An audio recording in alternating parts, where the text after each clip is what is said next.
Agreement ಅನ್ನ ಮಾಡ್ಕೊಳ್ತಾರೆ. 40 kilometre ಹೈವೇಗೆ ಅವರು ಟೆಂಡರ್ನ ಹಾಕ್ತಾರೆ. ಟೆಂಡರ್ ಮೊತ್ತಕ್ಕಿಂತ 31.04% ಕೆಳಗಡೆ ಅವರು ಟೆಂಡರ್ ಅನ್ನ ಹಾಕ್ತಾರೆ.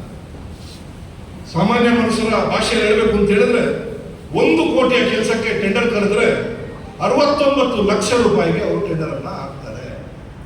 718 ಕೋಟಿಯ ಟೆಂಡರ್ಗೆ ಒಬ್ಬ 385 ಕೋಟಿಗೆ ನಾನು ಕೆಲಸ ಮಾಡಿಕೊಡ್ತೇನೆ ಅಂತ ಹೇಳಿದ್ರೆ ಟೆಂಡರ್ ಅನ್ನ ಕರೆದಿರುವ ಇಂಜಿನಿಯರ್ ಕಳ್ಳ ಇರಬೇಕು, ಇವಾಗ ಟೆಂಡರ್ ಕರೆಯುವಂತ ಈ ಗುತ್ತಿಗೆದಾರ ಕಳ್ಳ ಇರಬೇಕು. ಯಾರೋ ಒಂದು ಇದರಲ್ಲಿ ಕಳ್ಳಿದ್ದಾರೆ. ಈ ಟೆಂಡರ್ ಅನ್ನ ಕೊಟ್ಟು ಈಗ 1 ವರ್ಷ ಆಗಿದೆ. ಈಗೆಲ್ಲ ನೀವು ನೋಡ್ತಾ ಇದ್ದೀರಾ, ಅತ್ಯಂತ ಅವೈಜ್ಞಾನಿಕವಾಗಿ ಈ ಕೆಲಸವನ್ನ ಮಾಡ್ತಾ ಇದ್ದಾರೆ. ಕುಂಜಲಕಟ್ಟೆಯಲ್ಲಿ ಒಂದಿಷ್ಟು ಕೆಲಸ, ಮಾಲಾಡಿಯಲ್ಲಿ ಒಂದಿಷ್ಟು ಕೆಲಸ, ಬೆಳ್ತಂಗಡಿ ನಗರ ವ್ಯಾಪ್ತಿಯಲ್ಲಿ ಯಾವುದೂ ಕೆಲಸ ಇಲ್ಲ. ಬುರಾಯಿನಕೆರೆ ಮತ್ತು ಬೆಳ್ತಂಗಡಿಯ ಮಧ್ಯಭಾಗದಲ್ಲಿ ಒಂದಿಷ್ಟು ಕೆಲಸ, ಕಾಶಿಬೆಟ್ಟ ಹತ್ರ ಒಂದಿಷ್ಟು ಕೆಲಸ. ಯಾಕೆ ಅವರಿಗೆ ಒಂದೊಂದೇ ಭಾಗವನ್ನ ಮುಗಿಸ್ಕೊಂಡು ಹೋಗ್ಬೋದಾಗಿತ್ತು, ಇವರನ್ನು ಮಾಡಲಿಲ್ಲ.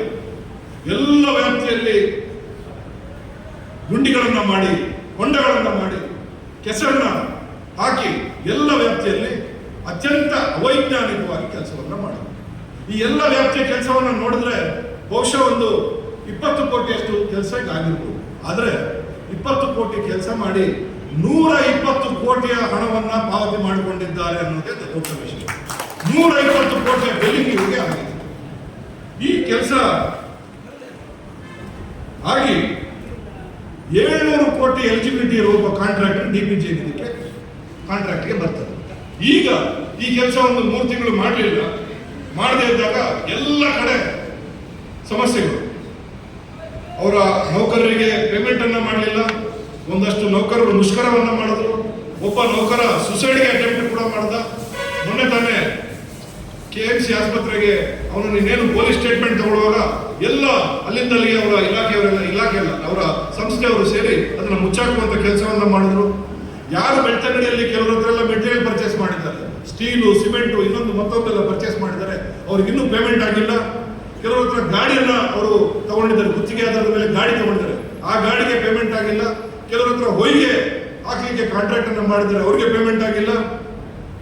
ನಮ್ಮ ರಿಕ್ಷಾ ಚಾಲಕರಿಗೆ ಅತ್ಯಂತ ಸಮಸ್ಯೆ ಆಗ್ತಿದೆ. ಇವತ್ತು ನಮಗೆ ಬೆಳ್ತಂಗಡಿ ಒಬ್ಬರು ರಿಕ್ಷಾ ಚಾಲಕರು ಹೇಳಿದ್ರು, ನಾವೀಗ ಕಾಶಿಬೆಟ್ಟು ಆ ಕಡೆ ಉಜಿರೆಗೆ ಹೋಗೋದೇ ಇಲ್ಲ, ಯಾಕೆಂತ ಹೇಳಿದ್ರೆ ನಮ್ಮ ಗಾಡಿ ಹಾಳಾಗುತ್ತೆ, ಅದಕ್ಕೆ ನಾವು ಹೋಗ್ತಾ ಇಲ್ಲ ಅನ್ನೋ ವಿಚಾರವನ್ನು ಅವರು ಹೇಳ್ತಿದ್ದಾರೆ.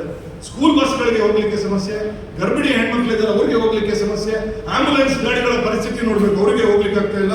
ಕಾಶಿಬೆಟ್ಟು ಇಂಡಸ್ಟ್ರಿಯಲ್ ಏರಿಯಾದ ಅಲ್ಲಿಯ ಎಲ್ಲ ಯಜಮಾನರು ಅವರು ಕೂಡ ಇವತ್ತು ಪ್ರತಿಭಟನೆ ಮಾಡುವ ಬೆದರಿಕೆಯನ್ನು ಹಾಕಿದ್ದಾರೆ. ಈ ರೀತಿ ಜನರಿಗೆ ಎಲ್ಲ ರೀತಿಯ ತೊಂದರೆಯನ್ನು ಕೊಟ್ಟು ಇನ್ನೇನು ಈ ಕಾಂಟ್ರಾಕ್ಟ್ ಮುಗಿಬೇಕು, ಈ ಕಾಂಟ್ರಾಕ್ಟ್ ಓಡೋಗ್ಬೇಕು.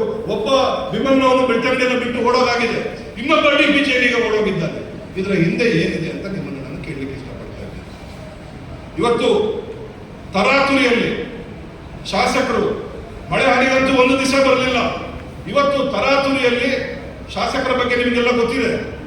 ಒಂದು ಕಡೆ ಏನಾದ್ರೂ ಅವರು ಗುದ್ದಲಿ ಪೂಜೆಯನ್ನ ಮಾಡ್ತಾರೆ ಅಂದ್ರೆ 50 ಬ್ಯಾನರ್ ಹಾಕಿಸ್ತಾರೆ, ತೆಂಗಿನಕಾಯಿ ತರ್ತಾರೆ, ಜನರನ್ನ ಸೇರಿಸ್ತಾರೆ, ಈ ಕೆಲಸವನ್ನ ಮಾಡಿ ದೊಡ್ಡ ಪ್ರಚಾರವನ್ನ ಗಿಟ್ಟಿಸ್ಕೊಳ್ತಾರೆ. ಆದ್ರೆ ಇವತ್ತು ಯಾವುದನ್ನು ಮಾಡದೆ ಅತ್ಯಂತ ತರಾತುರಿಯಲ್ಲಿ ಕಾಶಿಬೆಟ್ಟುವಿನಲ್ಲಿ 6 ಜನ, ಕೇವಲ 6 ಜನ, ಒಬ್ರು ನಮ್ಮ ನೂತನ ಸಂಸದರಾದಂಥ ಬ್ರಿಜೇಶ್ ಚೌಟಾರ್ ಅವರು, ಶಾಸಕರು, 2 ಅಧಿಕಾರಿಗಳು, 2 ಹೊಸ ಕಂಪನಿಯ 2 ಅಧಿಕಾರಿಗಳನ್ನು ಇಟ್ಕೊಂಡು ಕೇವಲ 6 ಜನ ಮತ್ತೆ ಶಂಕುಸ್ಥಾಪನೆಯನ್ನು ಮಾಡುವಂತ ಕೆಲಸವನ್ನ ಮಾಡಿದ್ದಾರೆ. ಇಷ್ಟು ಕದ್ದು ಮುಚ್ಚಿ ಮಾಡುವಂತ ಅವಶ್ಯಕತೆ ಏನಿದೆ? ಜನರು ಸಾಕಷ್ಟು ತೊಂದರೆ ಅನುಭವಿಸ್ತಾ ಇರುವಾಗ ಶಾಸಕರು ರಾತ್ರಿ 9 ಗಂಟೆಗೆ ಬಂದು ವೀಕ್ಷಣೆಯನ್ನ ಮಾಡ್ತಾರೆ. ಇದರ ಅರ್ಥ ಇದೆ.